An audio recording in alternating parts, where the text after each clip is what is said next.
Hello, everybody, and welcome to this Amplify breakout session. My name is David, and I'm the brand lead at Printify. And we're going to be talking about branding. I'm the brand lead, and we're going to talk about branding, so that makes sense. And I am super pleased to be joined by none other than Mr. Joe Robert. Joe, how are you? I'm doing well. How have you been enjoying your Amplified so far? I think I've had 3 pieces of pizza, 2 chicken sandwiches in the last hour or so. So we're keeping it healthy. Yes, definitely. Keeping it healthy. Now, the reason that we have Joe here on this session about branding is because, before we get into the branding part, sure. Joe is a POD expert. See if I get all of this right, Joe. You started POD in 2016. Yep. I didn't make any sales till 2017, though. But you started in 2016. Started in 2016. You made sales in 2017. Since then, you've helped thousands of people. Yep. You have the largest community of POD sellers anywhere in the world in your Facebook group. That's what they say. I haven't validated it, but my Facebook group has 73,000 people in it. If anyone thinks they have a bigger number, come at us. But we're saying that Joe has the largest community, or you created the largest Sure. community. It's a community, right? It doesn't belong to you. It's everything. Correct. You've coached students to a cumulative sales number of over $5 million. Yep. So you've not just done nicely for yourself. You've spread that love around. Yeah. It's been quite a ride. It actually, we probably don't have time today, but it kind of happened by accident, to be honest. The plan was never to have coaching, and ultimately now here we are years later, and people have done pretty well. So we've established that Joe is someone that you should listen to, and we've heard it from your sessions earlier, especially the one you had with Jay and Joe, which people loved, right? The marketplace versus the brand builder. You were the brand builder. You're a brand guy, Joe. Yes. Why? Well, I think first and foremost, I think it's important to define when you say you're a brand guy, what does that mean, right? I think ultimately when it comes to me being a brand guy, that means that I don't really like the idea of using a marketplace, right? Meaning, if I'm looking at a place like Shopify or WordPress, that's like brand. If I'm looking at a place like a marketplace, that's like Etsy, Redbubble. I prefer the brand, the standalone type of a thing. Ultimately, that's because I think it's more than a platform debate. I think it has a lot to do with strategy. I think if you're going to be someone that's going into a marketplace arena, you're going to be spending your time creating tons of designs. You're going to likely sell them across lots of different niches. I think you're going to likely be creating different things for holidays. Ultimately, you're going to be trying to do as much as possible just to make as many sales at the same time. You're going to constantly reinvent yourself. What I would much rather do is build a brand, choose a niche, build a store for it, create a space where people in that niche can sort of hang out on social media, and ultimately create a great product for them and scale it on social media.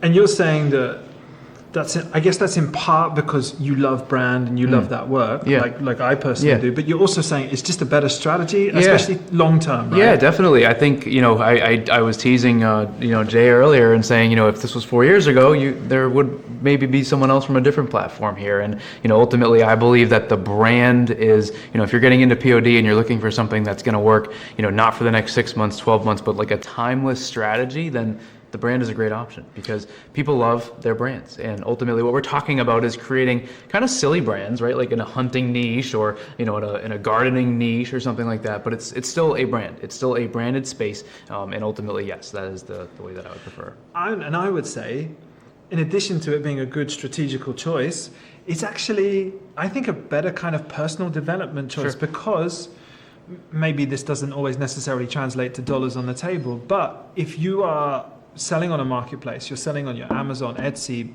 eBay, Redbubble, the ones that you're kind of building their brands for them. A little bit. Yep, you're building their brands in the sense where people don't necessarily see you, right? They're on Redbubble, they're on Etsy, they're on the marketplace, they're searching there, and when they get the product in, they're like, oh yeah, I bought that on Etsy. Oh yeah, I bought that on Amazon. When they are shopping on your store, someone's like, oh, where'd you get that? They're like, oh, this awesome gardening store. Check out this social media feed here. This is a really cool brand, right? It's a much different type of a thing. Okay. So if we've managed to bring people with us and convince them it's a better strategy, it's better for your personal development and it's more fun. Sure. What's an example out there, Joe, of one of these, not silly brand, but like a small brand, right? Can you give us a good example of one that you've seen? Yeah. There's, one of my favorite parts about print on demand is doing research. I also like showing various examples of things that I've done in YouTube videos and in training videos and stuff. But there was a store recently that I found and basically created a couple of YouTube videos about it. It's called My Hero Wears Blue, and they basically have a broad niche, but they also have some sub niches within it, right? It's basically frontline workers, and they're selling to people that are potentially nurses or police officers, firefighters, the military, things like that. And ultimately what they've been able to do is create a really cool space for those folks. And I think ultimately their success is due large in part to being a standalone brand versus trying to sell in any of these niches on some sort of a marketplace type of an environment. Because I could do that, right? I could go, all of these people that you've mentioned, nurses, frontline workers, paramedics, military, all of it, I could go sell that stuff on Etsy, right? You'd be next to probably, if we went right now on Etsy and we typed in any one of those niches, we're going to see maybe 50,000 results for some of them. And I think, ultimately, if you're going to do that, it might be tough to stand out. You might have, the best designs in the world and the best products, like Talish said, I teased him earlier. And it might do you for nothing. If you create your own space and use the power of social media, over 70% of businesses advertise there. You can stand out, you can create an awesome space for those people, and ultimately give yourself a shot in one of those saturated niches. You mentioned social media right away, because the big kind of pro marketplace argument is that it's an inbuilt traffic source, right? Yep. I think it's something like in the region of 90 million buyers are on Etsy every year, right? That's an inbuilt traffic source, right? You just mentioned that the way you're going to get traffic to come to your branded site is social media. Can you elaborate a bit on that? Sure. I think one thing that's key to real quick is sometimes people use that term built-in buyers on Etsy. That's like saying that the mall has built-in buyers, right? Yes, it does, but there's totally different businesses in the mall. That doesn't mean that you should be opening a business in there that is this identical to the 10 other shops in the mall. There are built-in buyers, but not enough for all the businesses, right? I'd say the same thing for print on demand. If you're doing the same niche as 20,000 other people, yes, there's built-in buyers, but there's 20,000 of you trying to sell to them.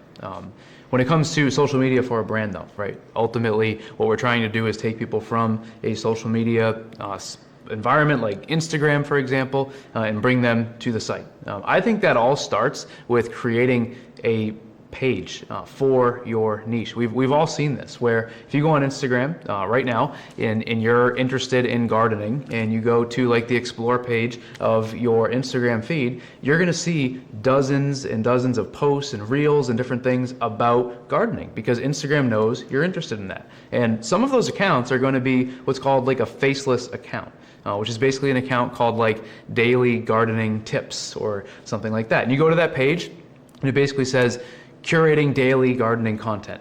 Tag us in your recent post or something like that, right? And you go through it and it's just a bunch of content about gardening. And sometimes you'll actually see a link in the bio of the account to a print-on-demand store, right? The key is to create an account like that, repurpose content, put it on there, and ultimately then post pictures of your products. Bring people to the site in that way. Obviously, that's like a free method of marketing. That's why I brought that up first. But that's probably one of the easiest ways to get started with all of this. I'm glad you brought that example of the faceless account up, because I think, in fact, I know from talking to people that social media, and especially social media content creation, is intimidating, right? Yeah, totally. I think a lot of people have this conception of, I need to be on camera all the time. I need to buy myself one of those ring lights and like or like an awesome setup like this. And I have to invest all of that stuff, and I have to have a personality. But you're saying that we don't need to do that. No, I mean you totally could. Like let's say that you were someone that did love gardening and you created like really awesome gardening products. Then if you want to be the star of your Instagram, then more power to you. You'll probably actually do really well because people would love to follow you and learn about you. But that doesn't mean that you have to. If I'm being honest, probably at least 90% of the print-on-demand products I've ever sold have been to niches that I would have no business being on camera for. You do not need to actually get on camera. You don't need to go live. You don't need to talk to your audience. It's literally, as simple as finding memes, reposting other content. This is a very, common strategy to grow a social media page. You see it all the time on Facebook or even Twitter or TikTok and Instagram, like we're talking. It's you curating content, memes, images, and ultimately then your product photos. So what you're trying to tell me, Joe, is you're not into gardening. I actually am into gardening. Yeah, I actually into planted gardening. 16 blueberry bushes this year, Okay. 6 apple trees, and 4 peach trees. Okay. But there's something somewhere that you're not into. I think this point, and I really love that word you said about curation. Yeah. Right? Yeah. And I bet for the people watching now, go check your social media feeds. Go check your Instagram, Yeah. who you follow, Yeah. Twitter. You'll find one of these faces accounts Yes. really Yeah. quick. Right now, open Instagram, click that little magnifying glass on the bottom, scroll through. You'll start seeing niche relevant content. You'll see niches that you're interested in because that's how the algorithm works. And ultimately you need to recreate that. And ultimately, like in terms of like giving you, a path to follow with that, what I would say is like, go find 60 pieces of content. Maybe go find 30 videos, 15 memes, 15 product photos, and post twice a day for 30 days. That's it. Yeah, That's simple. Yeah, to start, right? Obviously, after 30 days, you're not going to have 200,000 followers, but the point is, get started, right? And if you have 100 followers, 200 followers, do a really cool launch, right? Give a good discount, do something like that to introduce your products to them, and ultimately, it's going to be, more of a consistent thing, right? But that's how you would get started. And a few hundred or a few thousand loyal customers is actually probably a lot better than 50,000 people who went to you once for one thing Totally. and don't really care. Yeah. I mean, you hear it all the time in businesses that the lifetime value of a customer is huge. I'm not sitting here saying that you're never going to have someone that's a one-time buyer. And, honestly, some of the print-on-demand products that we sell, they kind of are one-off types of impulse purchase types of things. But you're totally right. There is value in that, in people following it. Okay, let's get onto the store, Joe, because the other thing that's intimidating for people, social media, creating your own content, then you have to go make a website. Sure. Shopify is the tool you like, or whatever it may be. How am I getting started? I think ultimately you got to keep it simple, right? I think you basically need to not try to do too much at the beginning. I think people end up creating way too many designs. Sometimes they end up with a site that has 100 designs on it or something. Literally just choose like 2 products inside the Printify app, make like 4 or 5 designs for each one of them, and begin launching the site. In terms of what your store, could actually look like, I would say maybe like a nice header across the top. You guys do a great job with like mock-ups and stuff inside of Printify. You could create a neat header at the top. Below that, maybe some sort of brand statement. Below that, maybe some products. Then below that, a couple more images. And that's your site. If you look at really popular brands, they're not sites that scroll on forever. It doesn't need to be fancy. You just have to have nice product images, and you want to show your product as many times as possible on that homepage. If I'm a little scared, Joe, Sure. is there something I can do to just like validate that so let's say I'm going for gardening, and I'm perhaps going for a sub niche of gardening, I'm going for, daffodils, or something like this. Sure. Is there things that I can do to validate that? Yeah, I mean, ultimately, there's going to be risk in anything, right? Like, there's never going to be like a magic way to validate stuff. But in terms of like an activity you could do is you could go and look for other sellers.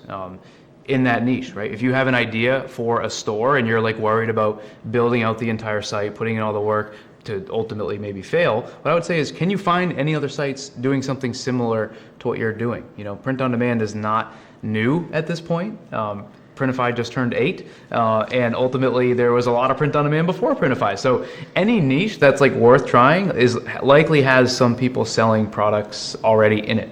So I would go out, I would look for other sellers. If you can find that, good. I don't think that's a bad thing. I think that ultimately that gives you a sort of a confidence boost that this has been a proven concept before, and then you can continue, right? I think when I say continue though, I mean continue with the research process. The second part is, can you find what's called a digital congregation?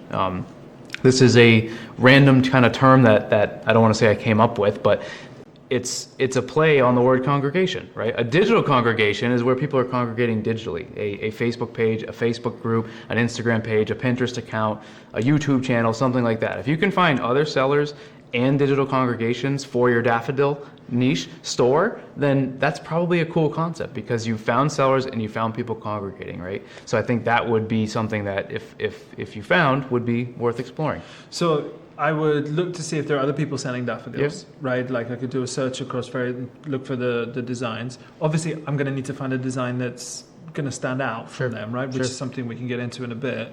But then you're saying that I need to find a Facebook group or a YouTube channel, which is like, top 20 daffodils. Or like, you know, I'm not sure if there are 20 daffodils, but like, what I mean? That's the kind of thing I'm looking for, yeah? Yeah, and again, it's not perfect, right? Ultimately, there's never going to be a machine. I mean, maybe someday, maybe Printify at Next Amplified, we can announce something like this, but a machine that would tell you yes or no on a niche, right? There's activities we can do to get a good hunch, and those would be two things that I would say to do.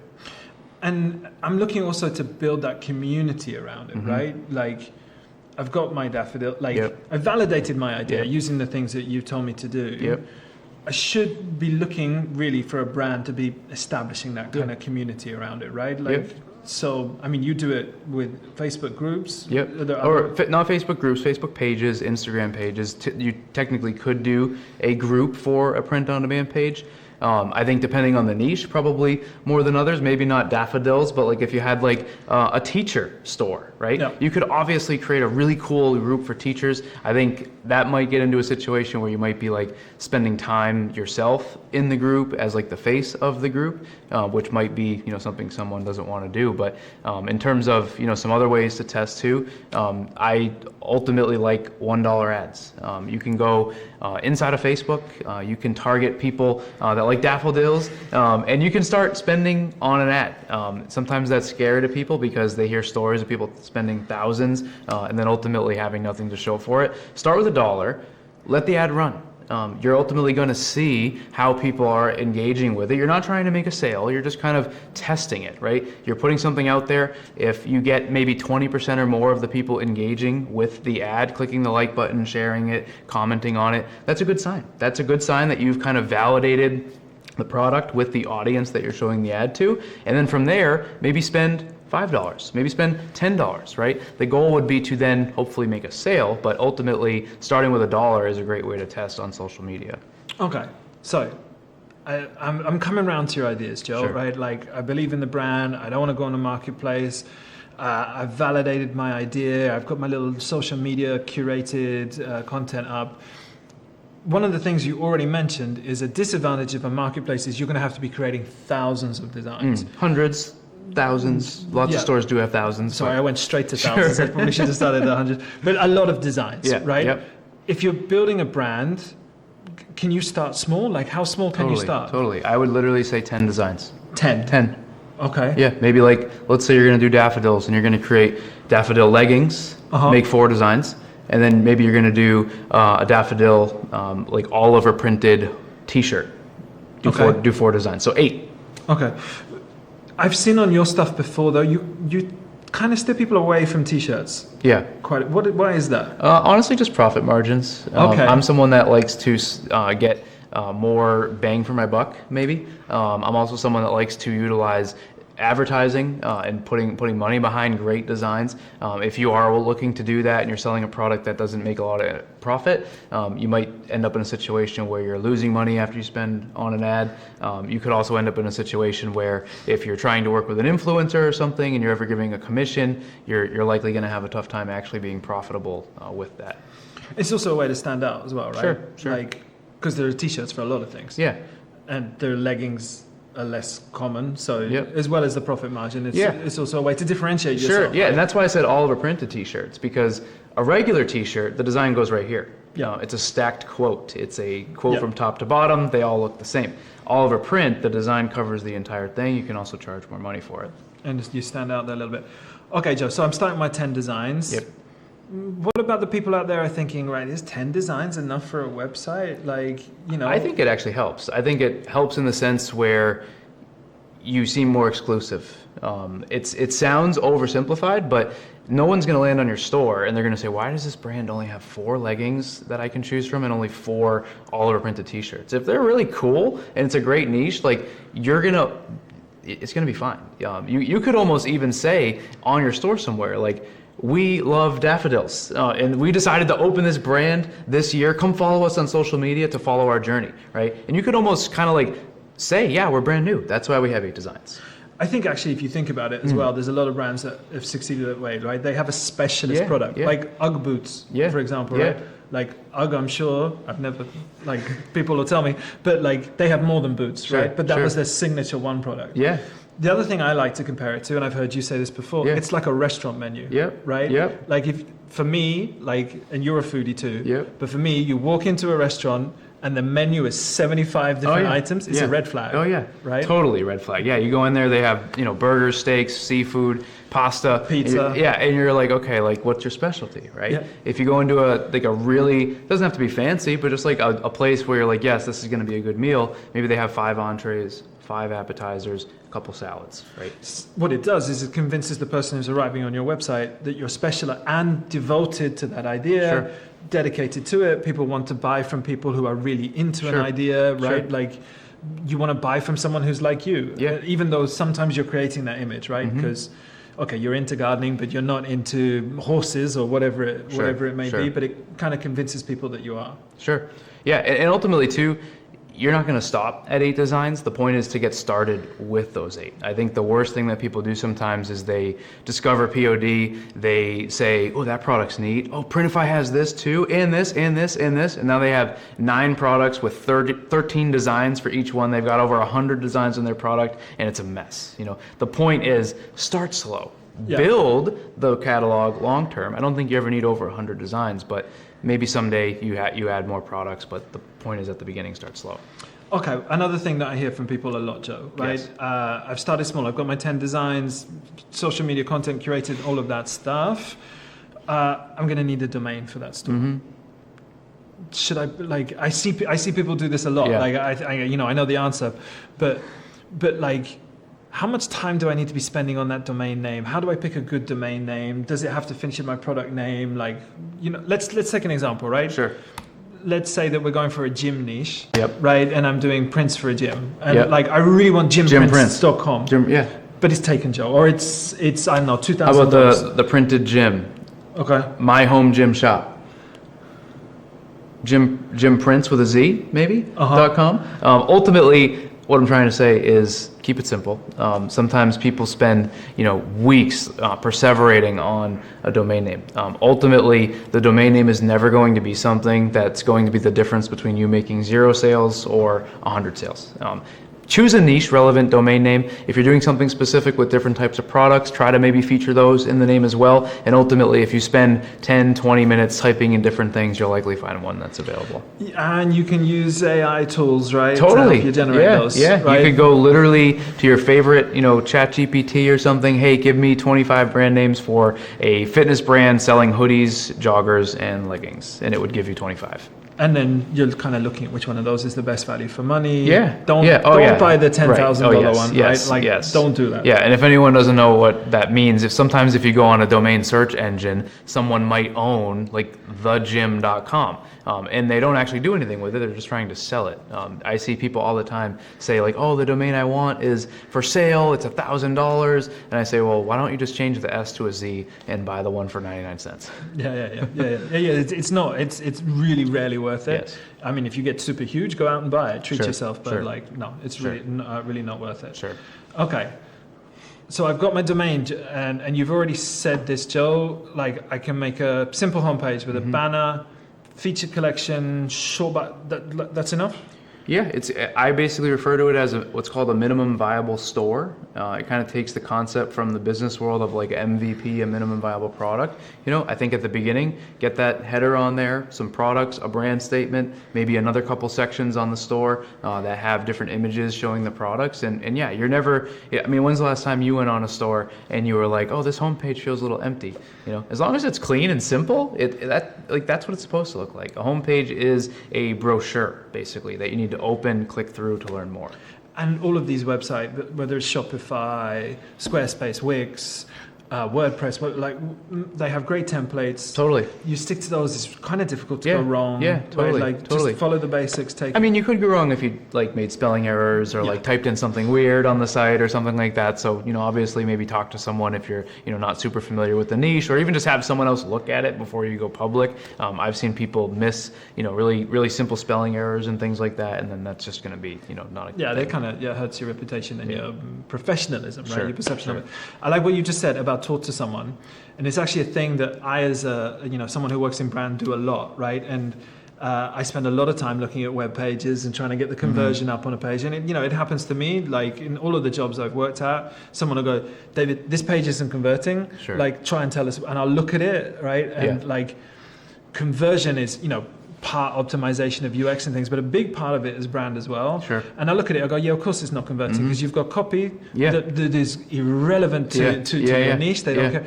And like, good copy on websites it's actually really, people make it overcomplicated. They're like, I have to think of this. Like, what's my just do it, right? Like, and you say, like, what's just do it for me? Like, and the easiest, quickest, and like most valid way to get yourself good copy is to go talk to your customers, right? So if we do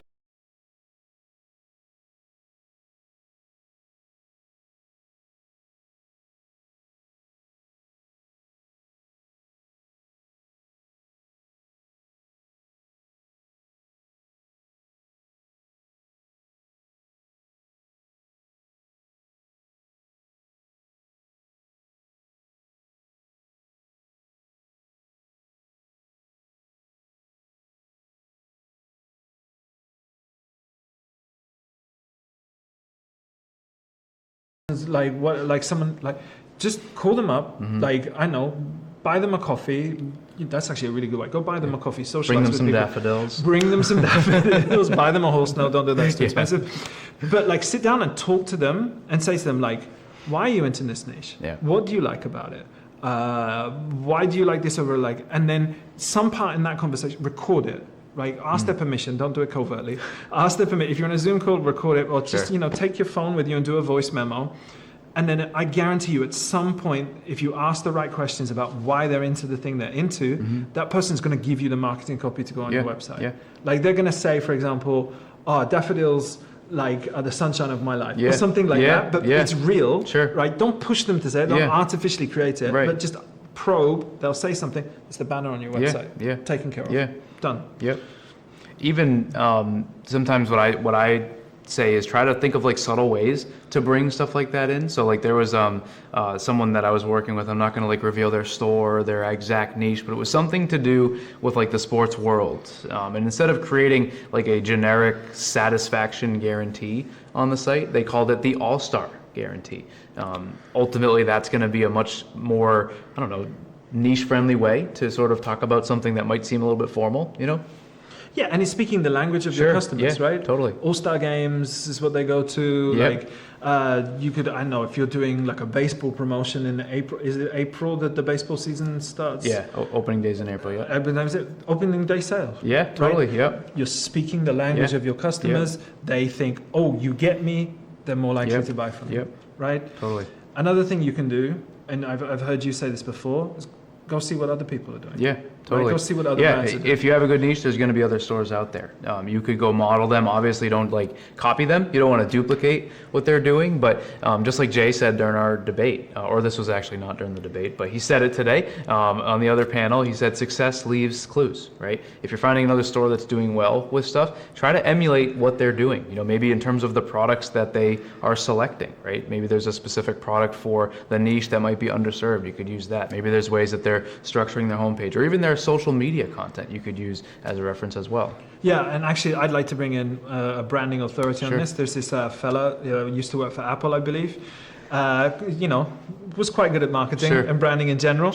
And I'm slightly adapting his quote. I think he said artists rather than brands, as I have it here on the screen. But I think this absolutely is completely true. Good brands copy, great brands steal.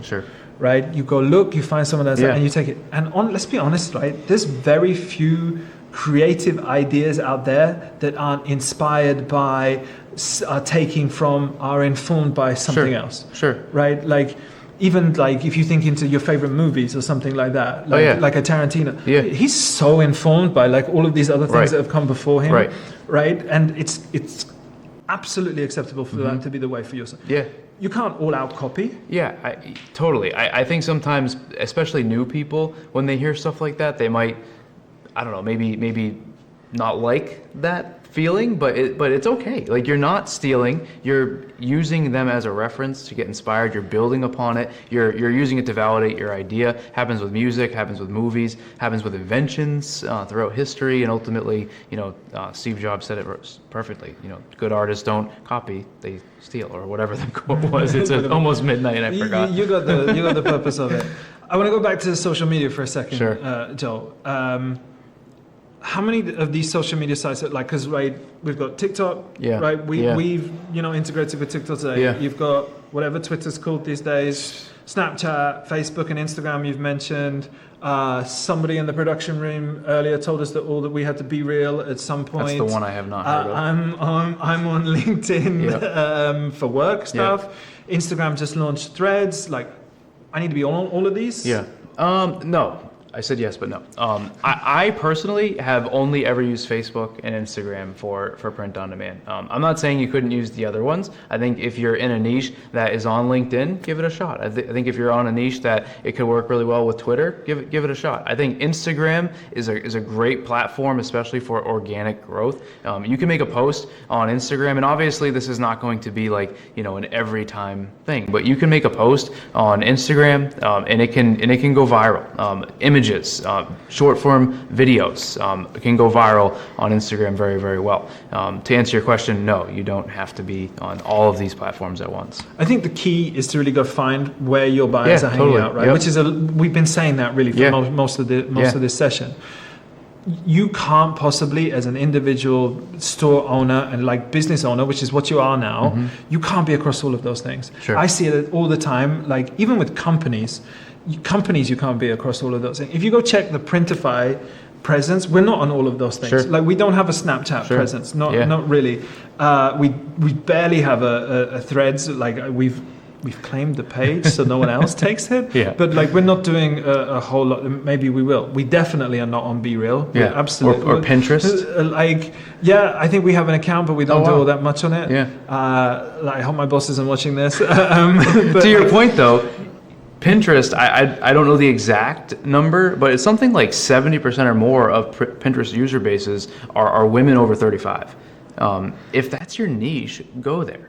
Yeah, totally. You have to be in the places that your people hang out. Yeah. And if you've realized that women who are into gardening are on TikTok, I don't think they are, but if they are, you need to be there. Yeah. But let's face it, you don't need to be on LinkedIn. Sure. No one's going to LinkedIn for gardening content. Exactly. Absolutely no one, right?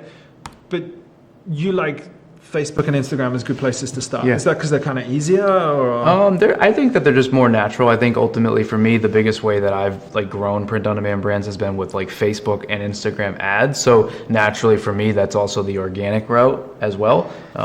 It just works. I just haven't ever tried anything else. You mentioned ads. Sure. $1 a day, you said earlier. Yeah. Really? For testing.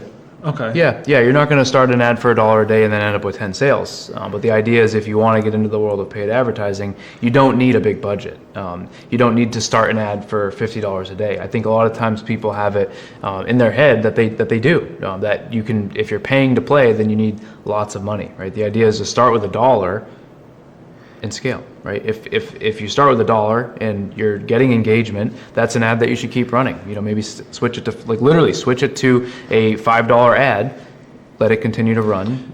You had like a ratio earlier that you talked about, right? Yeah. I'm starting with my $1, Yeah. then I'm taking the $5, but there's what's the ratio I'm trying to get to eventually? Yeah, so I'm being a little vague because some people might not have any idea what I'm talking about, but if we want to get in the weeds, you're going to create an ad. Okay. When you create an ad, you choose an objective. Right. When you choose an objective, you tell Facebook your objective is to get engagement. Okay. Yeah. That's going to get people clicking the like button, commenting, sharing. Set it to a $1 daily budget. Okay.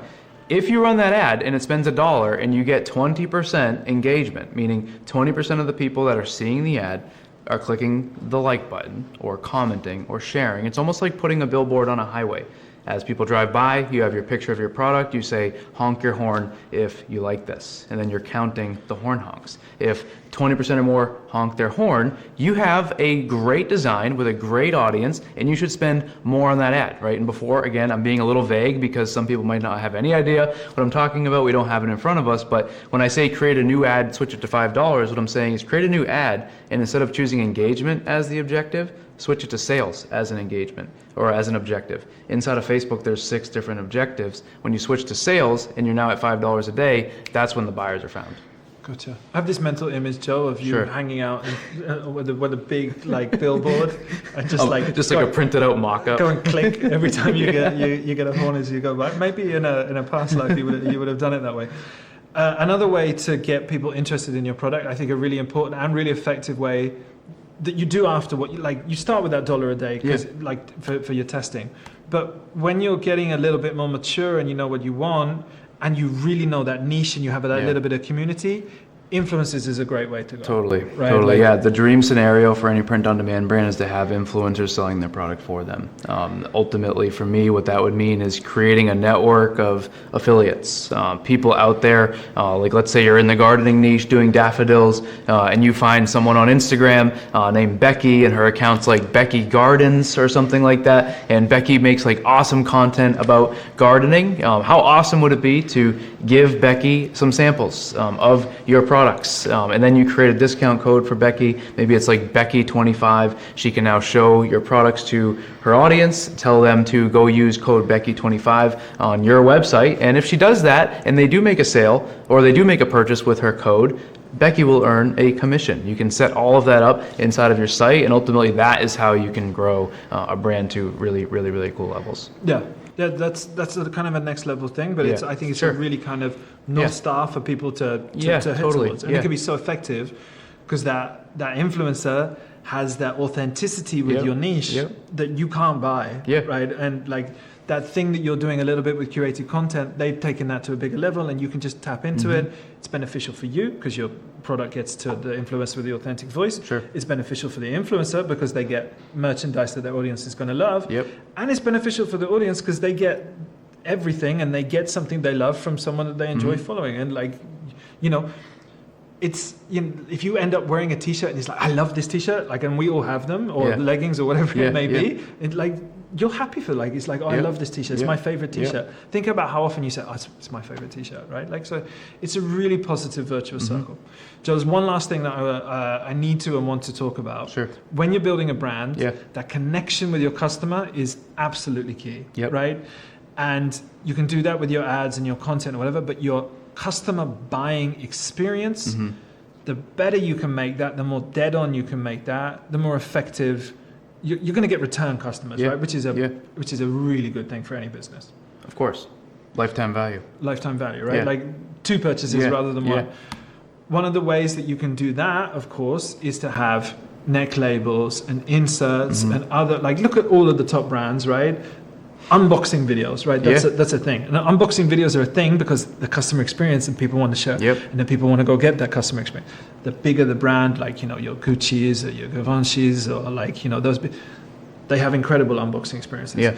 Like, one day Printify is going to be able to offer you to do that. But what we can do is give you an unboxing, give you the ability to give your customers an unboxing experience on a par with the likes of, H&M or Gap or someone like that.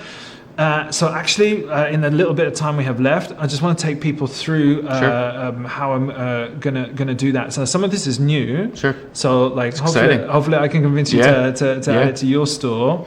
The first thing that I want to do is show people how to add a neck label. Neck labels are great for the technicality of a neck label, right? What temperature you have to wash it at, what it's made of, the size, all of that stuff. But it's also a place to put your logo, right? It's to remind, it's increasing and creating that brand experience. If you want to add a neck label, and you hopefully would have seen earlier today in Amplified, Anastasia telling us that we're doing neck labels for 50 cents or under. I remember it because it's her favorite hip-hop star. If you want to be able to do that with Printify, what you need to do is select a t-shirt with the option for a printed neck label. You can easily find these by applying the filter in the catalog. Then you need to upload your neck label design. So to do that, you select the neck label area in the mockup generator, upload your neck label, I can't say neck label to Nigel, upload your neck label design. For best results, make sure to choose a contrasting color. White t-shirt, have a black design. Pink t-shirt, don't have a pink design, right? It's just going to fade in and people aren't going to see it. So make sure that label stands out. Then save and publish the product. When you're happy with the outcome, click that save button, off you go. And it's just as easy to do that for inserts, Joe. What should people be putting on their inserts? I mean, first and foremost, an insert is going to be basically like a postcard, right? Yep.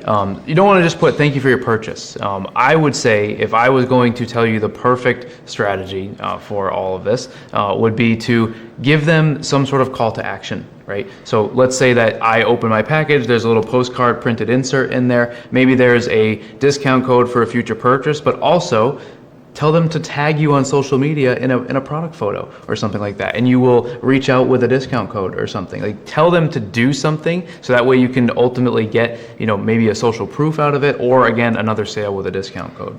And it's super easy to do that with Printify. Again, navigate to your store brand settings, click on branding. From there, start designing in the mockup generator. Once you have the branding insert designed the way you want to, using all the same features that you would when you're designing a t-shirt, mug, or whatever it may be, and once you're satisfied with that design, again, click Save Product. After saving your design, you'll see a mock-up of the branding image. Just turn on the switch in order to enable the branding insert, and then it will appear in all of your stores. Going forward, the branding insert feature will be automatically included in all your orders. That way, containing a product from a supporting print provider will be created after enabling this feature. To verify if an order comes with a branding insert, go to the orders page by clicking on the specific order. Next to the product preview thumbnail, you'll see a preview thumbnail of the branding insert. Click on it to expand. And I think, Joe, really important thing, you've got a whole bunch of resources to give away to people. Yeah, so obviously a lot of things that we said today could be overwhelming. There's a QR code on the screen. There might be a link in the chat too. I think I talked to someone about getting that in there. If it's not there, there's a QR code there. I have a free print-on-demand course. There's about 30 videos inside. It's all step-by-step training to actually build yourself a print-on-demand store. I've recorded myself doing it, and it's a free course, and it's on that QR code. QR code, completely free. Yep. Everything we've talked about in a step-by-step. Yep. So they don't have to rewind and listen to me. They can go and go through all of it. Yep. Wonderful. Thank you, Joe, for doing that. That's Sure. incredible. Thank you, everyone, for attending Amplified and attending this session. All the sessions are going to be available for you to watch live later on our YouTube video. And good luck creating your brands out there. Thank you, everyone. Yeah, thank you.